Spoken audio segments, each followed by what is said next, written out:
Haleluya, haleluya. Ngiye gushima Imana kubw'uyu mwanya tugiye kwiga no ijambo ry'Imana. Tugiye kuganira ku kuba mu muryango w'Imana. Umuryango w'Imana ugizwe na bande kandi uwo muryango uba hehe?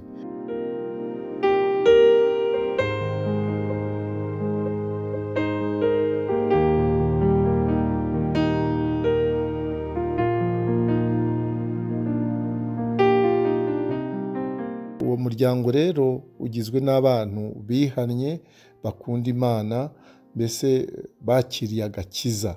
Mu bintu Imana ishyizeho umutima cyane kuruta ibindi byose ni ibintu bitatu urebye, ariko cyane cyane icya mbere ni urupfu rw'umwana wayo. Nicyo kintu gifite agaciro kuruta ibindi byose. Haleluya. Harimo rero aho ngaho mu gucungura abantu bayo bakaba abana b'Imana. Noneho abo b'Imana bayo rero bari barazimiye bakayigarukira. Icyo ni icya mbere. Urupfu rw'umwana wayo nicyo kintu gifite agaciro kuruta ibindi byose. Icya kabiri Imana ishyizeho umutima ni ukubona abana bayo babwira abandi iyo nkuru nziza. Ni ukwita rero ku bantu badukikije kugira ngo nabo bamenye inkuru nziza, inkuru y'ubwami bw'Imana.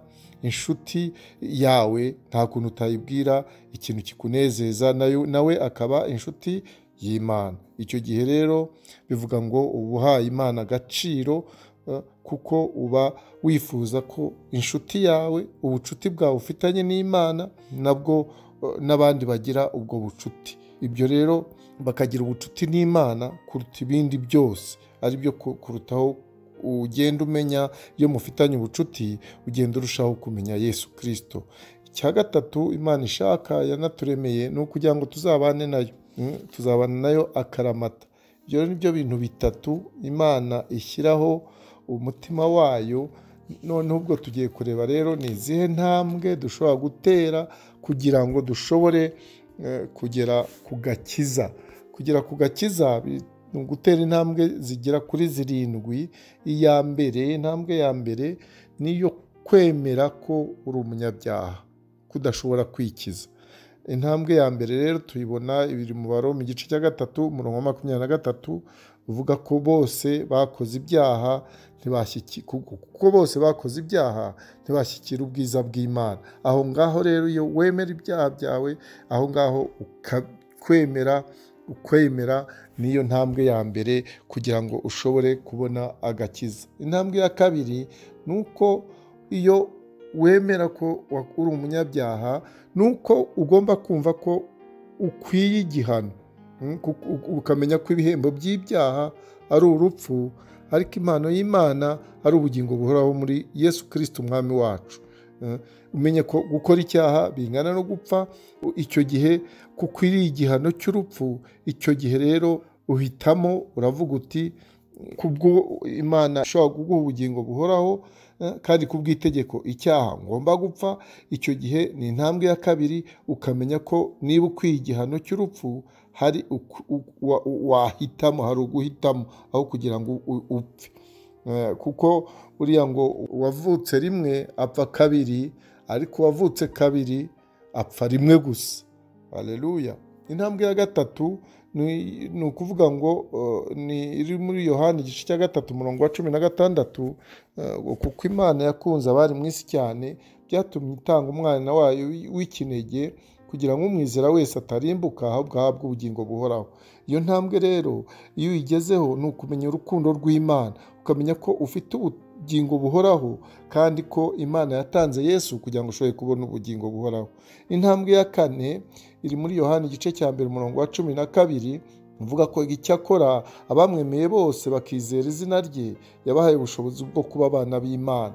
Niba umwizera kandi ukamwemera, nicyo Bibiliya ivuga, icyo gihe uba ukizera. Niyo ntambwe ya kane, uba wizeye yuko ugiye gufashwa n'Imana, ugiye kuba rero umwana w'Imana, uba wabaye umwana w'Imana.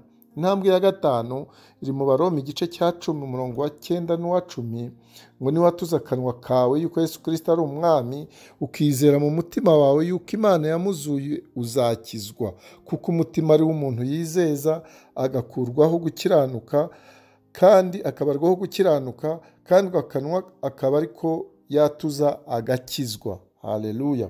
Hano rero intambwe ya gatanu iyo uyiteye, bishaka ko watura ko Yesu ari umwami, ukizera. Icyo gihe rero ubaye uri umwana w'Imana, kandi Yesu akakubera umwami n'umukiza.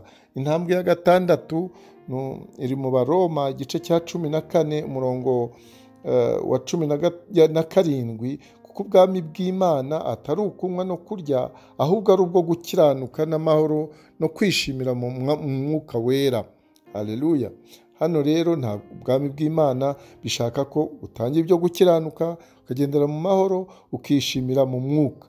Aho rero ni intambwe ya gatandatu yo kujya mu bwami bw'Imana, ukumenya uko ugomba kubaho. Intambwe ya karindwi iri muri Matayo igice cya 16 umurongo wa 24, niho Yesu agusaba ko icyo yumaze, Yesu asaba umuntu wese ko nashaka kumukurikira ko agomba kwiyanga, akikorera umusaraba we akamukurikira. Haleluya. Ahangaha rero iyo ukurikiye Yesu, icyo nicyo usabwa. yo wakiriye agakiza, kuko wakakiriye wageze mu bwami bw'Imana mu ntambwe ya gatandatu. Hano ikindi usaba mu by'agakiza, iyo wabonye agakiza, ni uko ugomba gukurikira Yesu, ukagira icyo utakaza iki? Ni uwo mwanya kugira ngo ushobore kuvuga ubutumwa, noneho ugashobora gutanga nawe nicyo usabwa kugira ngo uhindure abandi, kugira ngo abana b'Imana bahindure abandi ku gakiza. Haleluya. Kwikorera umusaraba rero ni uko ugomba gukurikira Yesu, icyo ikiguzi byagusaba icyo ari cyo cyose. Uwiteka rero aduhe umugisha kugira ngo dushobore gutera izo ntambwe zirindwi, dushobore kugera ku gakiza mu izina rya Yesu. Amen, amen, amen.